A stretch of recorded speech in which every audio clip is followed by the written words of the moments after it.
Hello बच्चों, आइए आज हम देखते हैं यूपी बोर्ड में फिजिक्स में पूछे गए कुछ न्यूमेरिकल क्वेश्चन को, जिसमें पहला क्वेश्चन है 50 ओम के एक प्रतिरोध को खींचकर उसकी लंबाई को 2 गुनी करने पर नया प्रतिरोध क्या होगा। तो पहले प्रतिरोध है जिसको हम R1 से लिख रहे हैं, R1 = 50 ओम है। और मान लेते हैं पहले लंबाई L1 = L है।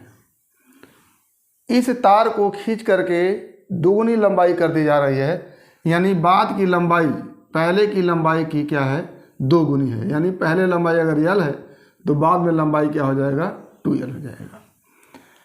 अब यहाँ पर बात आती है कि एक ही तार है, उसको अगर खींच करके लंबाई को 2 गुनी कर रहे हैं तो उसके अनुप्रस्थ परिच्छेद का क्षेत्रफल भी बदल जाएगा।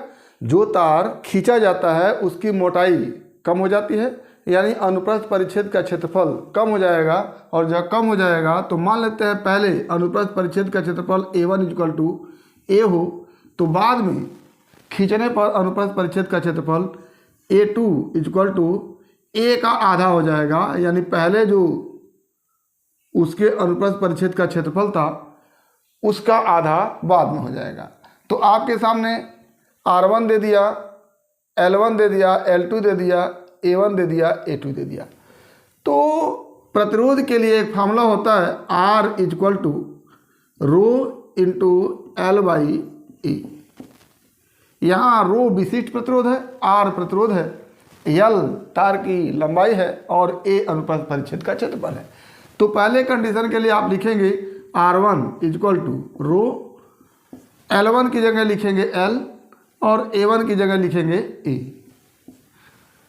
और यहाँ से R1 का मान आपके पास है 50 ओम, तो 50 = ρ×L/E हो जाएगा। दूसरा कंडीशन यहाँ शुरू होता है, R2 आपको निकालना है और रो किसी भी तार के लिए बदलता नहीं है, एक ही रहेगा।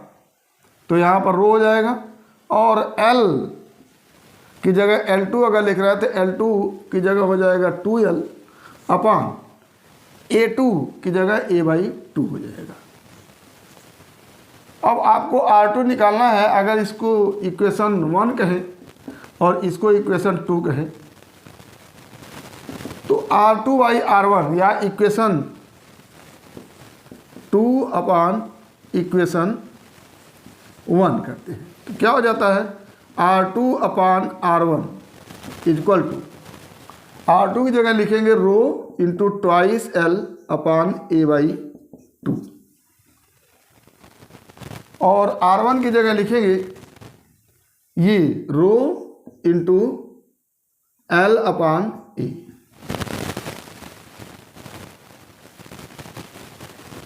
रो से कैंसिल हो जाएगा, L से कैंसिल हो जाएगा और A से कैंसिल हो जाएगा। ये 2 ऊपर चला जाएगा तो हो जाएगा R2/R1 = 2 × 2 और यहाँ से हो गया R2 = 4R1 और R1 का मान आपके सामने है 50 ओम, तो हो जाएगा 4 × 50 क्या हो जाएगा, 200 ओम आंसर। ये हमारा पहला क्वेश्चन है। आइए दूसरा क्वेश्चन देखते हैं। दूसरा क्वेश्चन है कि चुंबकीय क्षेत्र B के लंबवत v वेग से चलने वाले आवेश Q पर लगने वाले बल का मान ज्ञात कीजिए। ये लॉरेंज बल से संबंधित क्वेश्चन है। एक आवेश Q है चुंबकीय क्षेत्र B में v वेग से चुंबकीय क्षेत्र के लंबवत दिशा में गतिशील है, तो इस पर लगने वाले बल की गणना करनी है हमको। तो आप लॉरेंज बल के लिए फार्मूला जानते हैं, F = Q×V×B sin थीटा।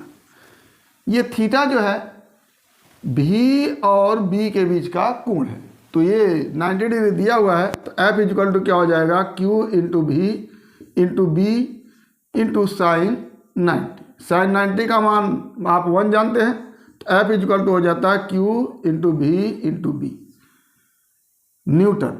ये हमारा आंसर बन के आएगा। आइए इसी तरह से तीसरा क्वेश्चन देखते हैं।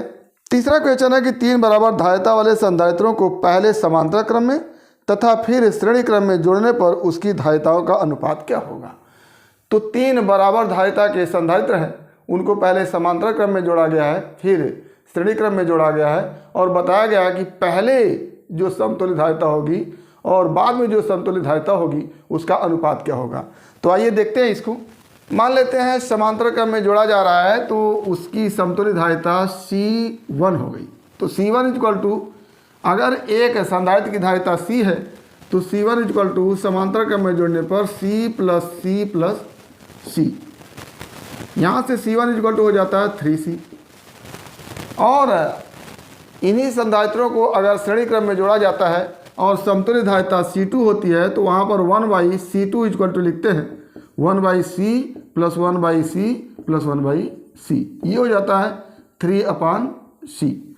1/C2 इक्वल टू हो जाता है 3/C, तो C2 इक्वल टू हो जाएगा C/3। और आपसे पूछा गया है C2 और C1 का अनुपात, तो आप लिखेंगे C2/C1 इक्वल टू C/3/3C। ये हल हो क्या आएगा, C2/C1 इक्वल टू 1/9। और यहाँ तो हो जाता है C2 संबंधित C1 इक्वल टू 1:9। ये आंसर बन के आता है। या इसी को अगर उलट करके देखें तो C1:C2 इक्वल टू 9:1। तो आपसे पूछा गया है पहले समांतर क्रम में जोड़ने पर तो C1 संबंधे C2 पूछा गया है, तो C1 संबंधे C2 इक्वल टू क्या हो जाता है 9:1। तो ये आंसर आपका बन के आता है। आइए अगला क्वेश्चन देखते हैं। अगला क्वेश्चन है कि एक द्विउत्तल लेंस के दोनों तलों की वक्रता त्रिज्या r बराबर है तथा अपवर्तनांक 1.5 है, लेंस की फोकस दूरी क्या होगी। तो पहले तो आप इसको एक रिजल्ट के रूप में याद कर लीजिए कि अगर अपवर्तनांक 1.5 होता है और वक्रता त्रिज्याएं बराबर होती हैं तो जितनी वक्रता त्रिज्या होती है उतनी ही फोकस दूरी होती है। तो यहाँ पर वक्रता त्रिज्या अगर r है तो फोकस दूरी भी r होगी। इसको कैसे देखते हैं, आइए। फार्मूला आपका होता है कि 1/f equal to n-1 1/r1 minus 1/r2, ये होता है। यहाँ पर r1 इक्वल टू r दिया हुआ है और r2 equal to minus r होगा। दोनों वक्रता त्रिज्या बराबर है, लेकिन जब द्विउत्तल लेंस बनाते हैं तो ये इमेज होता है उसका, तो ये वाली वक्रता त्रिज्या पॉजिटिव मानी जाती है और ये वाली वक्रता त्रिज्या निगेटिव मानी जाती है। तो यहाँ पर 1/f इक्वल टू हो जाएगा, n का मान है 1.5 माइनस 1 कर लेंगे, 1/r1 की जगह 1/r माइनस 1/r2, r2 की जगह भी r कर लेंगे क्योंकि दोनों वक्रता त्रिज्या बराबर है। तो यहाँ तो हो जाता है 1/f equal to 0.5 into 1/r और प्लस 1/r हो जाता है। ये हो गया 0.5 इंटू 2/r और ये हो गया 1/r। तो यहाँ से हो जाता है 1/f इक्वल टू 1/r, तो यहाँ से f इक्वल टू क्या आ जाता है, r आ जाता है। तो ये रिजल्ट के रूप में आप देख सकते हैं कि अगर लेंस के पदार्थ का अपवर्तनांक 1.5 है और दोनों वक्रता त्रिज्याएं बराबर है तो जितनी वक्रता त्रिज्या होती है उतनी ही क्या होती है, फोकस दूरी होती है। तो ये हमारा सवाल था। आइए अगला सवाल देखते हैं। अगला सवाल है कि यदि सघन माध्यम में आपतन कोण क्रांतिक कोण के बराबर हो तो अपवर्तन कोण का मान क्या होगा। तो ये क्रांतिक कोण से संबंधित क्वेश्चन है। इसमें कहा जाता है कि यदि प्रकाश सघन माध्यम से विरल माध्यम में चलती है तो अविलंब से दूर हट जाती है, और यदि आपतन कोण का मान क्रांतिक कोण के बराबर हो जाता है तो अपवर्तन कोण का मान 90 डिग्री हो जाता है। तो यहाँ पर आपसे यही बताया गया है कि यदि सघन माध्यम में आपतन कोण का मान क्रांतिक कोण के बराबर हो जाता है तो अपवर्तन कोण का मान कितना होगा। तो आंसर आपका बन के आएगा कि यदि आपतन कोण का मान क्रांतिक कोण के बराबर है तो अपवर्तन कोण का मान 90 डिग्री हो जाता है। तो यहाँ पर 90 डिग्री आंसर होगा। अगला क्वेश्चन है कि 5 किलोवाट के विद्युत हीटर को 15 मिनट तक यूज किया जाता है तो कितनी ऊर्जा व्यय होगी। तो यहाँ पर हीटर का पावर दिया हुआ है और समय दिया हुआ है, ऊर्जा को पूछा जा रहा है। तो यहाँ पर आप देखिए, आपको पावर P इक्वल टू दिया गया है 5 किलोवाट। इसको आप एम की पद्धति में बदलेंगे तो 5 इंटू 10⁻³ वाट हो जाएगा। तो ये हमारा पावर हो गया। और समय t इक्वल टू दिया हुआ है 15 मिनट, तो इसको आप सेकेंड में बदलेंगे तो 15 × 60 सेकेंड हो जाएगा, क्योंकि हमको MKS पद्धति में रखना है। तो समय को सेकेंड में रखेंगे और पावर को वाट में रखेंगे। तो आप जानते हैं कि power P equal to W/T होता है, और यहाँ से W इक्वल टू हो जाता है P × T। तो W कार्य भी कहा जा सकता है और W ऊर्जा के लिए भी यूज होता है। तो यहाँ पर W इक्वल टू हो जाता है P का मान हो गया 5 × 10⁻³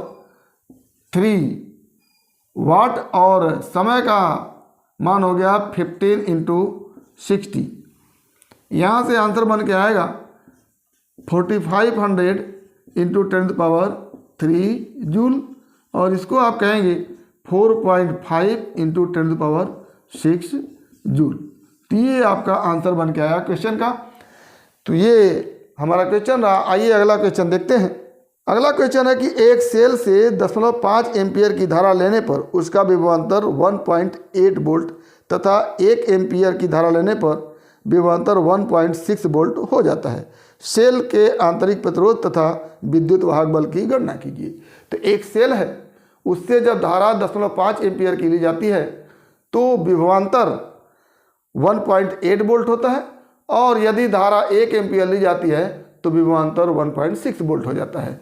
तो ऐसी स्थिति में सेल का विद्युत वाहक बल एवं उसके आंतरिक प्रतिरोध की गणना करनी है आपको। तो इसको देखिए, आपके लिए यह फार्मूला होता है सेल का विद्युत वाहक बल E = V+IR। यहाँ पर V विभवांतर है, E सेल का विद्युत वाहक बल है, और I धारा है, और R आंतरिक प्रतिरोध है। तो पहले कंडीशन में सेल का विद्युत वाहक बल E = V का मान है 1.8 प्लस I 0.5 × R आंतरिक प्रतिरोध है। ये यहाँ से हो जाता है E = 1.8 प्लस 0.5 R, और इसको आप इक्वेशन 1 कह सकते हैं। और दूसरी स्थिति हो गई कि E = सेल का विद्युत वाहक बल नहीं बदलेगा, = 1.6 विभवांतर है प्लस 1 एम्पियर की धारा ली जा रही है, और आंतरिक प्रतिरोध R है। ये इक्वेशन 2 कर लेते हैं। इक्वेशन 2 में से इक्वेशन 1 को माइनस करते हैं तो क्या हो जाता है, यहाँ से E = 1.8 प्लस 0.5 R, ये इक्वेशन 1 है। अब इक्वेशन 2 से इक्वेशन 1 को माइनस करते हैं तो ये माइनस हो जाएगा, यहाँ माइनस हो जाएगा, यहाँ माइनस हो जाएगा। तो यहाँ से क्या हो गया, ये 0 आ गया, इक्वल टू 0.2 माइनस के साथ प्लस 0.5 R, और यहाँ से आप लिखेंगे तो 0.5 R इक्वल टू हो जाता है 0.2, और R इक्वल टू हो जाता है 0.2/0.5, और इसको करेंगे तो आ जाएगा 0.4 ओम। आंतरिक प्रतिरोध आ गया 0.4 ओम, और इसी आंतरिक प्रतिरोध का मान समीकरण 1 में या 2 में रखते हैं। तो आइए समीकरण 1 में रख देते हैं। तो E इक्वल टू क्या हो जाता है, E equal to 1.8 plus 0.5 into R का मान रखते हुए 0.4, ये हो जाता है E इक्वल टू 1.8 प्लस 0.2, और ये बन के आता है E इक्वल टू 2 वोल्ट। तो ये सेल का विद्युत वाहक बल हो गया, और यहाँ पर सेल का ये क्या हो गया, आंतरिक प्रतिरोध हो गया। तो इस तरह से हमने आज यूपी बोर्ड में पूछे गए फिजिक्स से संबंधित कुछ न्यूमेरिकल क्वेश्चन को देखा। उम्मीद करते हैं कि आपको समझ में आया होगा।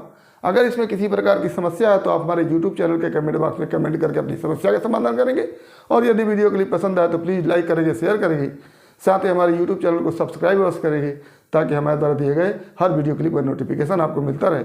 तो आज बस इतना ही। अगला टॉपिक अगले वीडियो क्लिप में। एक बार फिर आपके भविष्य के लिए बेस्ट ऑफ लक। धन्यवाद।